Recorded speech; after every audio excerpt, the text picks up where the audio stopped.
School college എല്ലാവിധ യൂണിഫോമുകളും ഗുണനിലവാരത്തോടെ ഏറ്റവും വിലക്കുറവിൽ ലഭിക്കുന്ന വടക്കാഞ്ചേരിയിലെ ഏക സ്ഥാപനം ലക്ഷ്മി സിൽക്സ്, താളം തിയേറ്ററിന് സമീപം ഓട്ടുപാറ. ചെറുതുരുത്തി വെട്ടിക്കാട്ടിരിയിൽ നിന്ന് മത്സ്യമെടുത്ത് വിവിധ പൊതു ഇടങ്ങളിൽ വിപണനം നടത്തുന്ന മത്സ്യത്തൊഴിലാളികളുടെ പ്രത്യേക യോഗം മത്സ്യ മാർക്കറ്റിൽ വെച്ച് ചേർന്നു.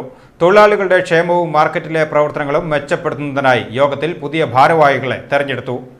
പുതിയ ഭാരവാഹികളായി Muhammad Puthuppadam president, RC Rahman vice president, Noufal Chelakode secretary, Dulquer joint secretary, Shafeeq treasurer, Riyas, Hamza Attur, Musthafa Vettikkattiri എന്നിവർ എക്സിക്യൂട്ടീവ് കമ്മിറ്റി അംഗങ്ങളായി തെരഞ്ഞെടുത്തു.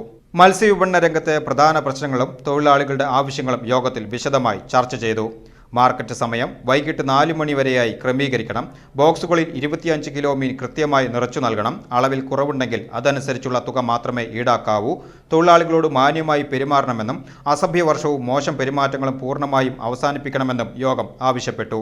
മാർക്കറ്റിൽ അടിയന്തരമായി ശുചിമുറി സൗകര്യം ലഭ്യമാക്കണം. കച്ചവടത്തിന് അനുയോജ്യമായ നല്ല ഗുണനിലവാരമുള്ള മത്സ്യം മാത്രമേ മാർക്കറ്റിൽ ഇറക്കാവൂ.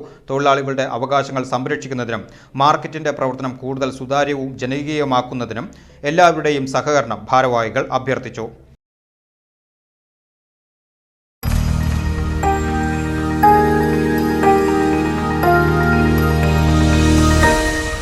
You are watching VCV News.